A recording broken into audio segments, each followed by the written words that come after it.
Wisco Bisco here, back with another Fire Emblem video. This time, I'll be breaking down the trailer for Fire Emblem Engage.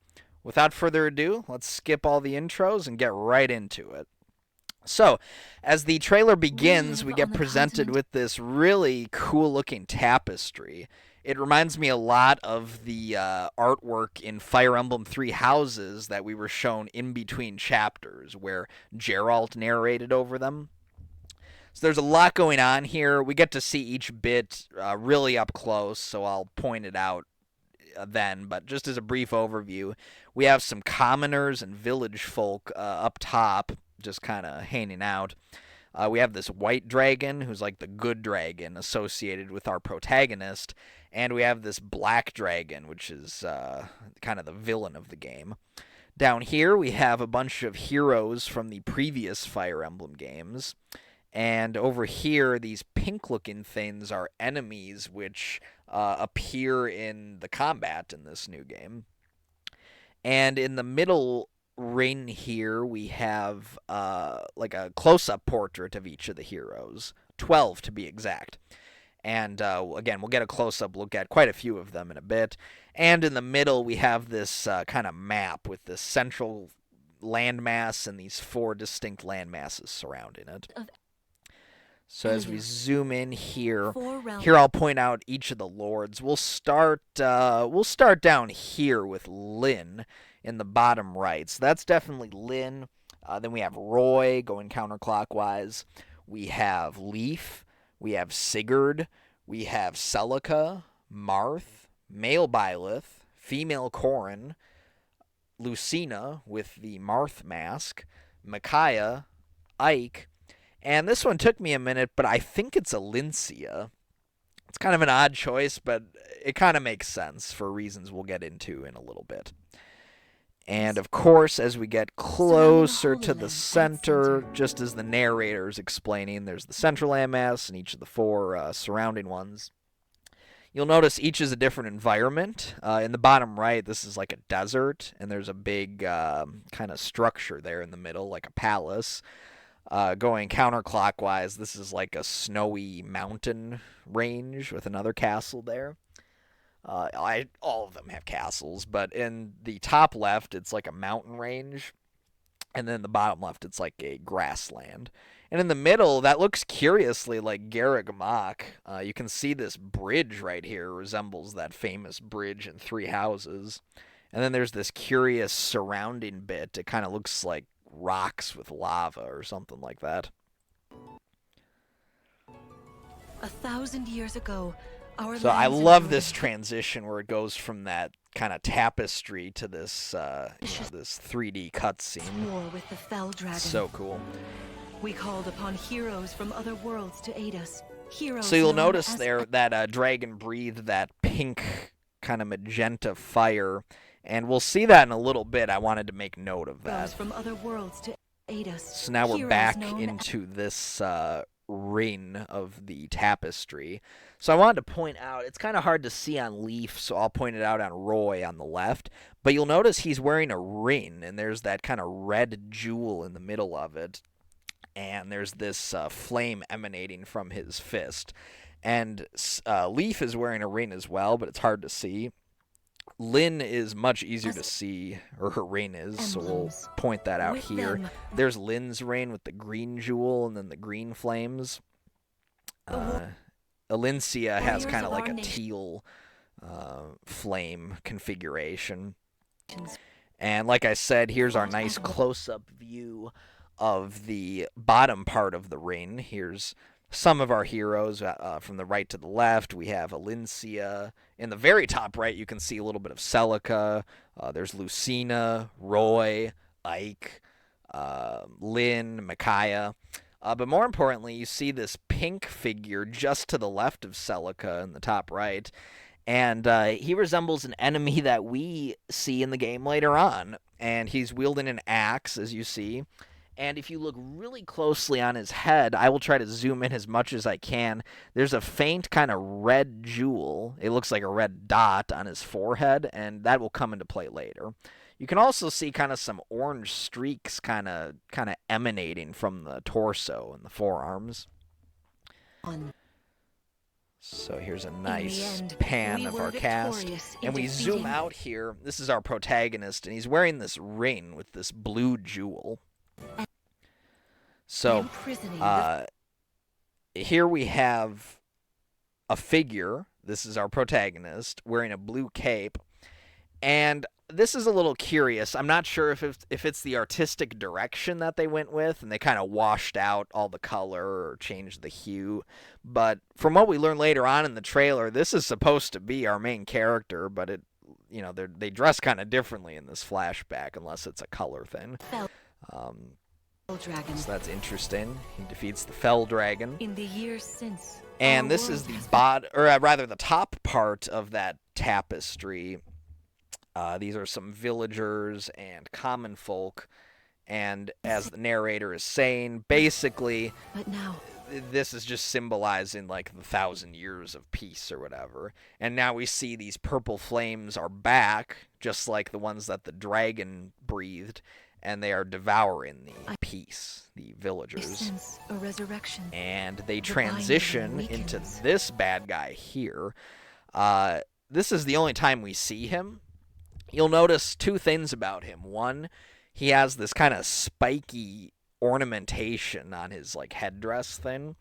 And number two, more importantly, he has this red light in his forehead. So keep that in mind for later in the trailer.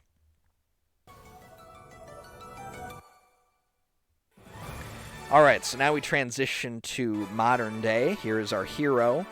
A couple things to note here. 3 things to be exact. So you'll notice his hair is split perfectly evenly. It's red on the right side and blue on the left side. And on the blue hair side, he has a red eye. And on the red hair side, he has a blue eye. And then you'll see this ring here. And it's hard to see here. It's easier to see in subsequent shots. But there is a blue gem on it. Here we go. So there's the ring very clearly. Not sure what's going on here exactly. Maybe this is from the beginning of the game. This transition is kind of weird. I'm not sure if this is actually, seen to, part of the same scene or if they kind of splice these two things together, but it doesn't really matter. Either way, boom, there's the white dragon from the tapestry. This is like, I guess, the good one that's associated with our hero, a la Fire Emblem. And it has kind of weird armor, or scales, rather. The scales look like armor. It kind of reminds me of Corrin's dragon form from Fire Emblem Fates. So as we move along here, I'll back it up just a second. You can see a castle in the background. So not quite sure which castle that is. I suspect, though, it's the castle from the bottom left landmass on that map.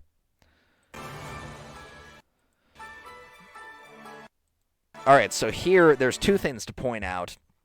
Actually, 3. Number 1, the kind of clothing color motif on our main character here. You'll see a bunch of blue, a bunch of red, and a bunch of gold on his white outfit. We'll look into the color palette of 4 other characters here in just a little bit. But the other 2 things are, 1, there's this figure under the tree. Later on we see it's a girl, and she doesn't appear until the very end of the trailer. We never get a name for her. But I'm assuming she's an important character given that they kind of bookend the trailer with her. She's here at, about a minute in, and then she appears at the end. So we don't know anything about her other than she's kind of mysterious. And then to the left, we see this little village. We see a windmill, and we see a small house. And in just a bit here, the first time we see combat, it's in that setting just to the left. So this cutscene takes place either right before or right after that mission. So this is cool too. We're in some sort of palace, I'm assuming, given the floor. There's a pretty big battle breaking out. And I paused it at just the right time. So I'm assuming the good guys, the guys in blue,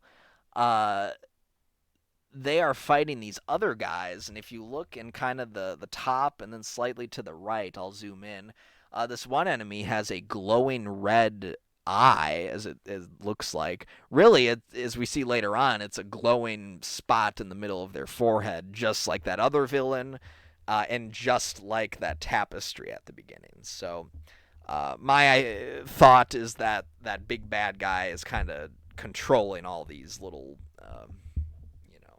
infantry forces. So as we continue along here, I wanted to point this out as well. On this soldier here on the right, the good guy soldier, you can see that he's wearing kind of like a forehead protector. I don't know if there's a better term for it, but that's what he's wearing. And his gray hair is kind of like pushed back. So it's not like a helmet, it's just like a front head protector. And this is really cool now, too. So this little scene here introduces 4 characters, and I think they are 4 very important characters. I think they're nobles, and I'll explain that later on. My reason for thinking it, that is. And this first guy, he has a very, like, red dress motif. So he has red hair. It kind of looks like he's wearing a headband, but I can't tell from here. He has like a red trail emanating from his sword. I don't know if it's fire or what. He has the cape kind of connects to his shoulder, just like Ike. So if I had to bet money on it, I would say this guy is somehow related to Ike. Not like related, but via the ring that we will see. And yeah, this is just like the Super Smash Brothers attack where he smashes the ground and there's like flames coming out.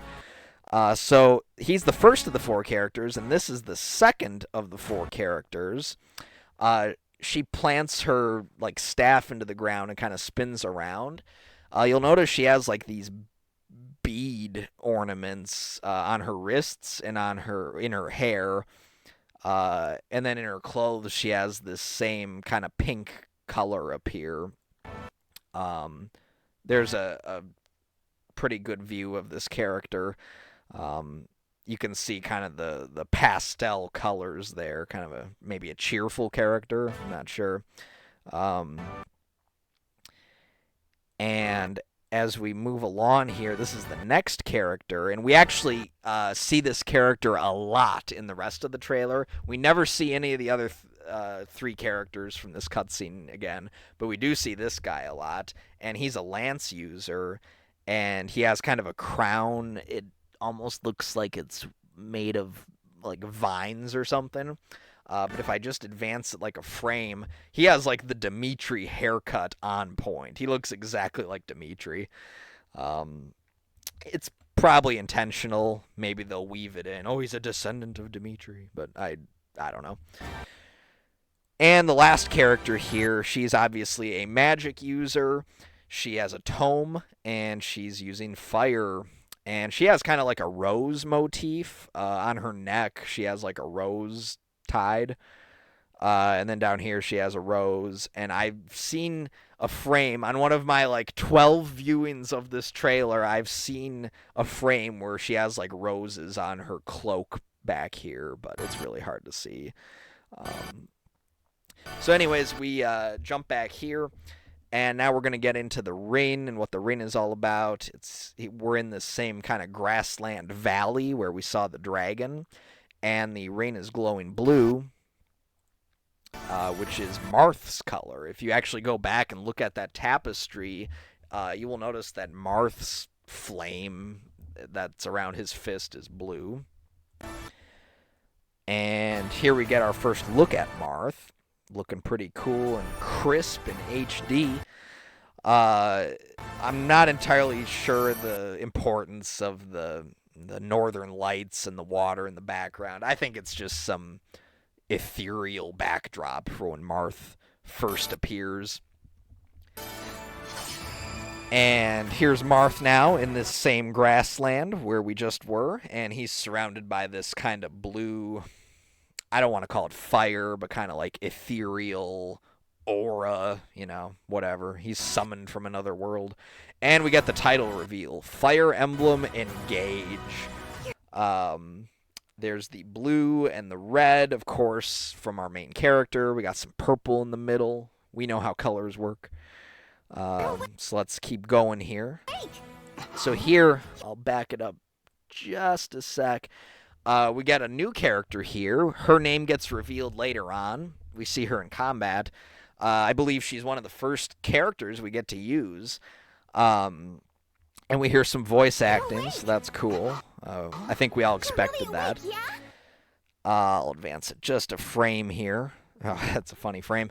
So I think these two are siblings. I mean, come on, the hair color, the eye color. We don't get to know the name of this character on the left. I'm not sure if it's a boy or a girl. On the right, you'll notice she has like this braided hair thing with the pink highlights in it. And on the left, this character has like a much smaller braid with some green tied into it. So maybe the one on the left is the younger sibling trying to be like the other one. I don't know. They both have this bow tie thing and this scarf. So I'm not sure. We'll have to wait and see on that. But the environment here is kind of weird. It looks like a very fancy area. That looks like a grand piano in the back. That's like a house plant. There's a picture, like a painting. Very odd. I'm not sure if these two are like servants or common folk or two kids who stumbled across this place. I'm not sure. But, of course, you can hear the narration. The discussion is about, oh, you woke up after 1,000 years and the dragon is back. So I think this is just when he wakes up, and we see this stone slab in the background where I guess he's been resting. There's like this veil draping over it, you know, a la Sleeping Beauty or something like that. There's these cool columns in the background. This is a really like ritzy area. Not entirely sure where this is. That's how long I've been asleep. Okay, so here we get a look at some enemies. So we've seen these guys earlier, but this is a different look at them. Just like that big bad early on with the purple flames, they have like this spiky face mask thing. It's not a helmet. You can see later on, and that's why I pointed out the good guys' lack of helmets. It's really just a forehead guard. It's the same with these guys. There is hair sticking out of the back of their head. I've watched this trailer way too many times. Anyways, you can see obviously the red glowing eye. They have axes, and much like that tapestry at the beginning, they have this red kind of like aura emanating from their torso and their appendages. And here's this familiar kind of grassy field, so I get the sense this is where we start the game. And, whoops, I advanced it just a little bit too much. Let me frame by frame this. Okay, so here's our initial party, as I believe. We have our hero in the middle left. We have the twins bookending the party. And then we have our Jagan on the middle right. So a couple other things to note here. Jagan is using an axe instead of a lance, so that's kind of different. The character on the left is using a tome, so they're a magic user, and then the girl on the right has the healing staff, or at least some kind of magic staff. And here's our first glimpse of combat. I'm going to back it up just a little bit because I want the full frame. There it is, perfect. So there's a lot to break down here. I'm going to go counterclockwise starting at the top. So it's literally in like the next frame, but the enemy targeting is back. So like those red arcing lines, that's very nice, a good feature. You'll notice there's health bars underneath the enemies and underneath our friendly units. Next to each unit, there is an icon indicating their weapon type, and I'm pretty sure these are the exact same ones used in Fire Emblem Heroes. So red for swords, dark green for axes, light green for staves, yellow for melee, gray for long range, i.e. tomes or bow and arrow, and that's all we see here. Oh, of course, blue for lances. So we get the name of our lord finally. It's Alir, and so it's pretty cool. The highlighted character, their name appears in the bottom left, as well as a sprite. So that's a nice touch. I love it when they put sprites in Fire Emblem. It just feels right. In the top left, it mentions the type of surface you're on. I assume later in the game you'll encounter sand or forest or um, snow, swamp, poison, etc. Moving along here, on the very bottom, we finally get a feature from the 3DS Fire Emblems, and that is having all your stats and stuff present without having to open a menu. So our class is interesting. It seems like most, if not all, of the classes in this game, there's like a slash, like it's A/B. So here, Alir's class is Dragon Child / Dragon, which is kind of weird, but we'll see where this goes in the coming months before the game releases. His weapon is called Liberation. I hope I'm doing the accent on the E correctly. And his inventory has 4 slots. We see an iron sword and a vulnerary and 2 open slots. He's level 4. He's got 4 movement, 24 HP. And then on the right, we have some derived stats, as I call them. We don't see like attack or skill or some of that stuff. We just see physical attack, which is the sum of weapon mount and the unit's attack stat. So it's kind of cutting a corner. And finally, on the right, we have the abilities. We have an icon here. It looks like 2 figures next to each other. So we get a name for this ability later on, but right now I'll just leave it at that. Moving up a little bit, we have a map of the entire level. It looks tile for tile. We can see the blue spots in the bottom left represent our units. There are 2 other friendly units kind of in the middle to the top right of our units. And then in the very top right of the map, again, I've watched this trailer like 12 times. Maybe I'm going crazy, but I think that one red dot is big, like more vibrant than the others, and that might be the boss for the level. And of course, those 2 green squares represent villages or houses that we can visit. All right, there, you saw the targeting line there, nice and good. Also of note, before we advance here, there's this blue circle on this tile up here. I'm not sure what those do. We don't get to see in the trailer. I'll speculate on that in just a bit when we see something else.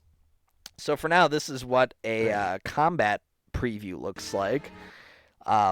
So Alir on the left has Liberation equipped, and of course you can use the bumpers to swap between your weapons. He has that iron sword in his back pocket. Also of note, you will notice that the weapon triangle is in this game. Sword gets the disadvantage against the lance, so that's really good to see. There's kind of this streamlined weapon preview, or a battle preview rather, where instead of just like a table with numbers, which is what we're used to, there's a blue arrow to the right with 10, 6 to the left, 10 to the right, i.e. Alir will double attack twice, 10 damage each, and the enemy will do 6 damage to us once. You will see in just a bit here, there is a more traditional layout, which is, it has to be an option in this game, so you don't have to use this, because this is kind of odd. I suppose it's intuitive, but it's not my cup of tea. We finally get a name for this enemy class on the right, and it is called Corrupted. So this is a great view. You see this gray hair kind of being pushed back, just like those soldiers earlier. So evidently these are normal soldiers that have this like mask thing put onto them, and they're kind of being mind controlled by that big bad. So that's pretty cool. We get to see a battle animation here. There are some people on YouTube who will be very happy to hear that during the animations you get to see like all the damage and the weapon type and the hit and the crit and all of that. So that's good to see. I love the backgrounds. The backgrounds change quite a bit depending on where the unit participates in a battle. We see this later on this same level.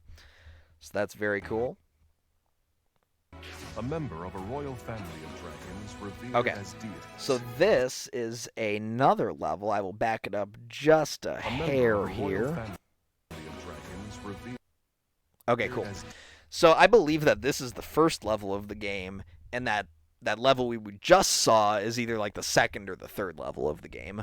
So here, based on what you can see on screen and in that map in the bottom right, there's only 3 enemies, and there are 2 controllable units, and there are 2 green units that we have to defend. So the 2 green units look to be on forest tiles, so I don't think they'll be dying easily. And all the enemies are at weapon triangle disadvantage to the Lord character. So I think this is probably like the tutorial level. I think it'd be pretty hard for those NPCs to die here. We got a name for our Jagan, and it is Vander, and he is a paladin / cavalry, so that's interesting. He uses axes, and you'll notice his speed stat is in red. I'm not sure why this is. I was thinking maybe it has to do with his class. Maybe he can switch between paladin and cavalry. Maybe it has to do with the bulk stat. We will see that very shortly. Maybe the enemies have poisoned weapons and they decrease your speed for a turn or 2. I'm really not sure. We also see he has a different ability as well, this gray shining icon. So here we see during the battle, the enemy, his name is just ? So that's what leads me to believe this is like the earliest part of the game, because we don't even know what the enemies are called. And they will give them the name the Corrupted or whatever right after this. So here it's that same level, but here we have a name for that archer unit. She is E.T., and yeah, she initiates combat from this little tower here, and it looks totally different. It's really cool. Here's a corrupted dark flyer. That's pretty cool to see. Here's a different environment. So now you'll notice the enemy is an illusion soldier.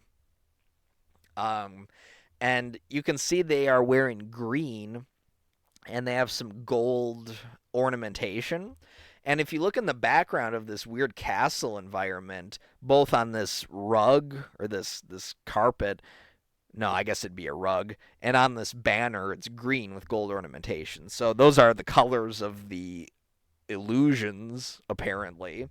And you'll notice this unit here is that girl, one of the siblings.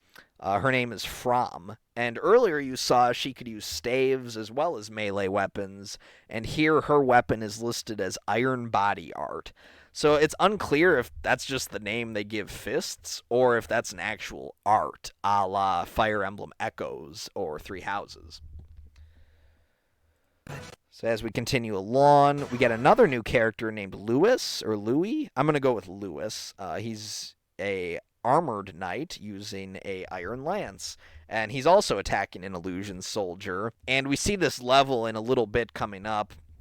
It's right outside of a castle, and I would believe it's right outside of that castle whose interior we just saw in the previous shot, given that we're still fighting illusion soldiers. There's a giant bridge here. This gives me a lot of nostalgia for Fire Emblem Radiant Dawn and Path of Radiance, where that one bridge level where there were traps all over it. Yeah, reminds me of that. There's a bunch of dragon statues on it. That's kind of interesting. These people must have reverence for dragons. It's not entirely sure. This looks like the good dragon and not like that cobra thing. So here's another interesting thing, is that he inflicts break on this enemy. I can't recall the break mechanic being in another Fire Emblem. If it's something from Fire Emblem Heroes, let me know below. I am very unfamiliar with Heroes. I've seen it. That's how I knew the weapon icons, but I don't know the mechanics. So if break is a thing, let me know. Otherwise, I will just speculate. I think that break is something that can be done, like it's ability-based perhaps, and maybe it lowers the enemy's defense for the remainder of the turn. Something like that. Not sure, just speculation. All right, here's another new unit, Chloe, or Chloe, but I'm going to go with Chloe. She seems to be our typical first Pegasus Knight of the trio.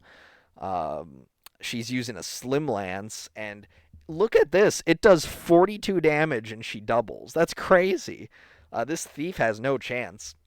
But notice that the thief has a hammer, and it's green. So I'm guessing that that's the item that the thief drops if you kill it. But I don't know why the thief is using the hammer. Usually thieves just use swords. So that's kind of interesting. Maybe if the thief steals something, it can't attack. I don't know. Or at least attack back. So Chloe looks like a cool unit. All right, and now we're back to the rings. So you're going to see a new mechanic here in just a second. We now have a name. We now have a name for the rings. They are called Emblem Rings. So let's start on the left and go counterclockwise. So again, we have the class of Aleer listed: Dragon Child / Dragon, the level, movement. We've seen this. However, now we have weapon levels, so that makes a return to this game. So that's good to see. HP, and then we have BLD. I'm pretty sure that stands for build. That has to do with like unit weight or unit constitution, not like the explicit stat constitution from the GBA Fire Emblems, but just like in general. I'm not entirely sure what build does. I'm theorizing it has to do with break, but I have no idea. And we also have SP. Not sure what that stands for. Maybe skill points, maybe something points. It's got to be something points. But he has 300 of them, so maybe that's a lot. Maybe it's not. Then we have two categories: combat stats and basic stats. Combat stats were displayed on the bottom of the screen during missions, but here we also have basic stats. So we see strength and magic and dexterity and all of that, and we also have rating. I have no clue what rating is. Maybe it's some sort of aggregate of all of their basic stats. If you have any ideas, throw them down in the comments. You'll also notice that some of these basic stats have kind of a boost, +2, and that must be from the bond with Marth. The inventory is listed. We see the 2 swords and the vulnerary, and then that ability again, but this time we get a name for it. It is called Divinely Inspiring. So it probably has something to do with an adjacent friendly unit, like boosts their attack or XP gain or something.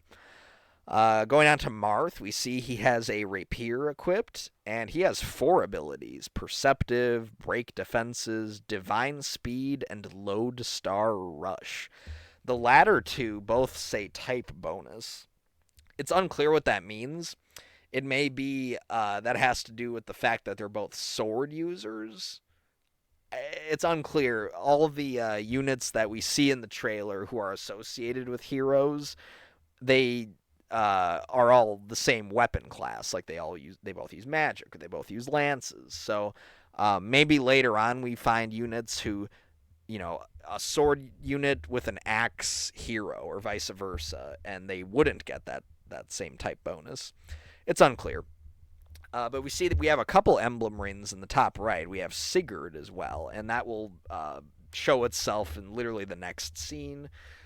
We have bond effects, cycle units, and details. There's one other thing I wanted to note, and that is if you look behind Marth, Aleer, and the ring, you can see that mission level in the background. So this must be some sort of action you can take, like go to the ring menu or activate ring or something. It's unclear. So we're going to see Sigurd in just a sec here. I lied. It was the scene after this scene that we see Sigurd. Right. All right, cool. So here, they must have activated this ring mechanic, and now you'll see on the same tile, it's Aleer and Marth, and in the bottom left, it literally says Aleer and Marth. Like, they're treated as one unit, so that's pretty cool. We see some similar units here. We do see Chloe on the bottom left area, and that character in the very bottom left, I think that's the twin that we saw earlier, but I'm not entirely sure. So we're going to see a little combat animation with these two. Very cool. They inflict break. And now we get the exact same thing, but with Alfred. So we finally get this character named. He was one of those 4 suspected noble characters from that cutscene with the Dimitri hair. And you'll notice in the top left, his class is Noble/Cavalry. So, again, weird multiple classes.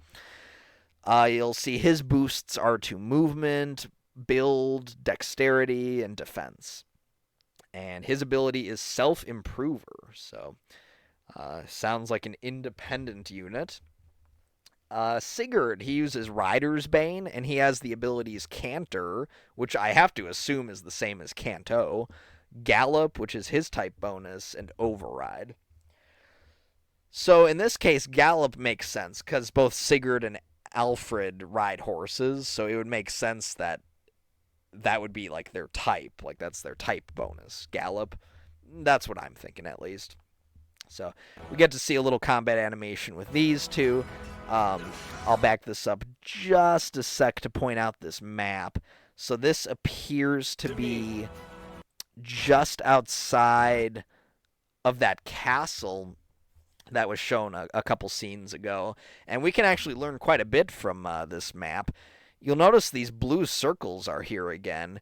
My guess is those either restore HP or they restore SP. I just wish I knew what SP was.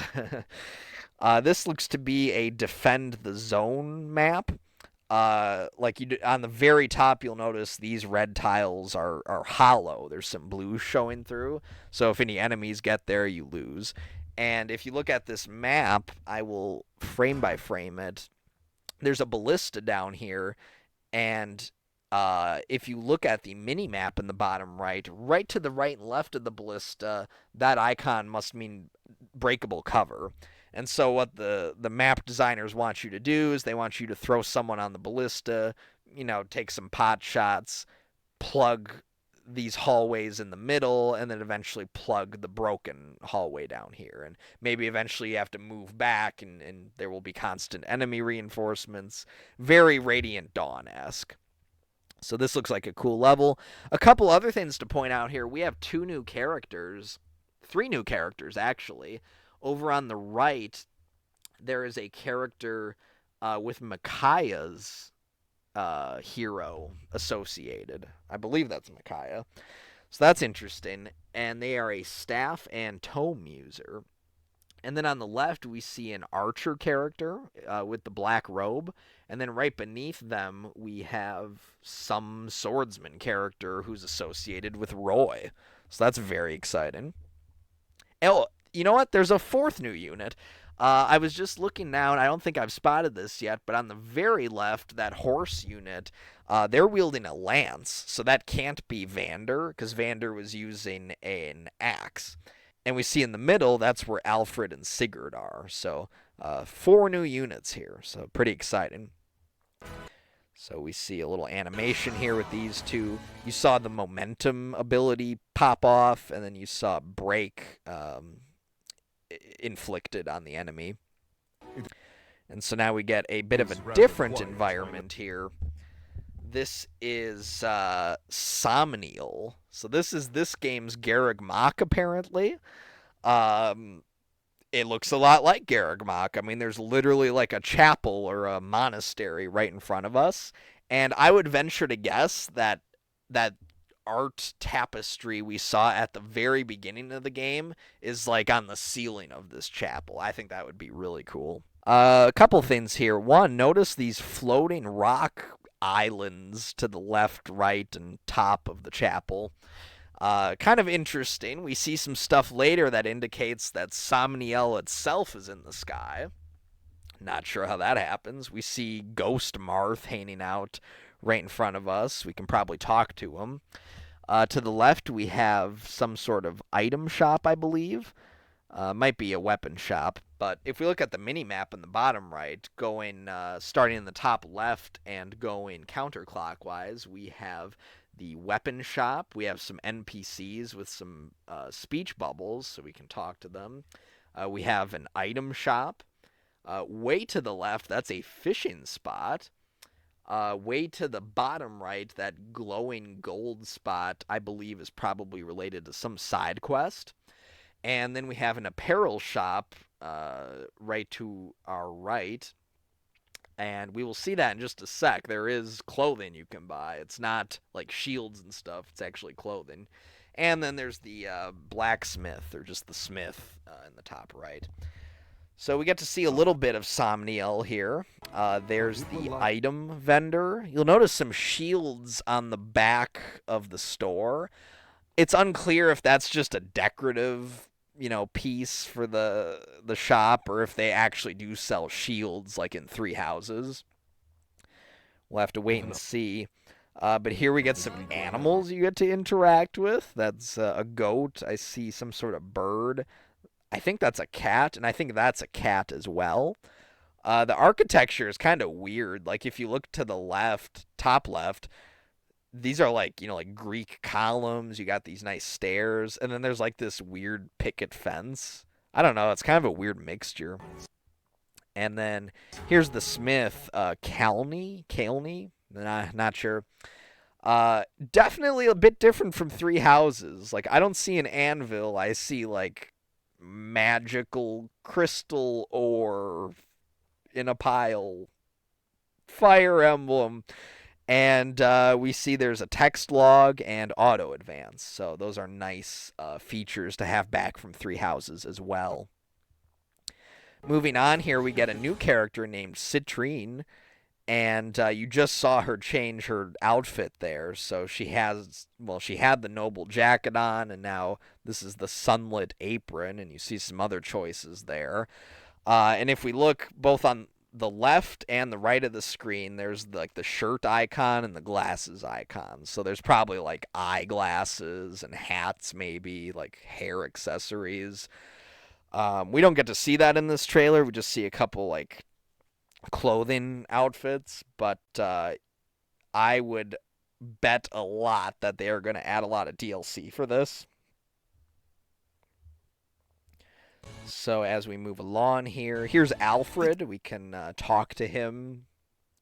Insomnial, that's cool. And now they're going to get into the namesake of the game. Why is it called Engage? Well, this is why. We have this cool little cutscene where they kind of merge.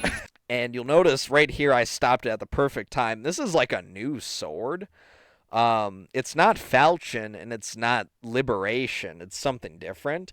And you'll also notice in the background there's those northern lights again. So I'm just guessing that weird northern lights background just shows up whenever you're doing something with the hero character with your ring. But anyways, it's like a fusion, so it's still Alir, but his outfit changed into pure white and gold, and he has a new weapon. So here you get to see on the left, it says Alir and Marth. It's like that fused unit, but instead of Marth's rapier or Alir's liberation, the weapon is now Mercurius. So, yeah, that's that. And you can see he's dressed in white and he has all this gold ornamentation, and that's a common theme. We get to see 2 more of these. And I guess it's a powerful upgrade too, because if you look at the battle preview, he does 21 damage and he doubles. That's pretty good. So very nice. This is still in that area outside of the bridge.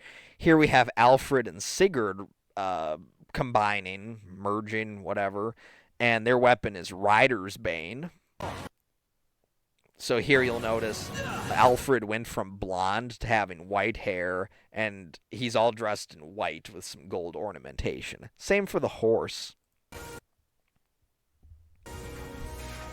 And here we have a new environment, but you notice he just popped a couple abilities right there. I'm not sure what they do, but also take note, right underneath our unit, we see Sigurd's picture and the number 3. So maybe that has something to do with like the momentum ability, like he got 3 kills in a row, something like that. Not sure. We see 2 of these blue healing circles, SP circles, whatever they do. So that's pretty cool. This is a snowy environment. So this probably takes place on that top right island or landmass or continent or whatever. And also noteworthy, there are no other friendly units here. It is just Sigurd and Alfred. I'm not sure why that is, but maybe the maps are really big. You know, that would be really cool. Because if you think about it, Alfred had that one ability. It was like self-sufficient or something. And so that would actually be really cool if this was kind of like genealogy and the maps were incredibly big.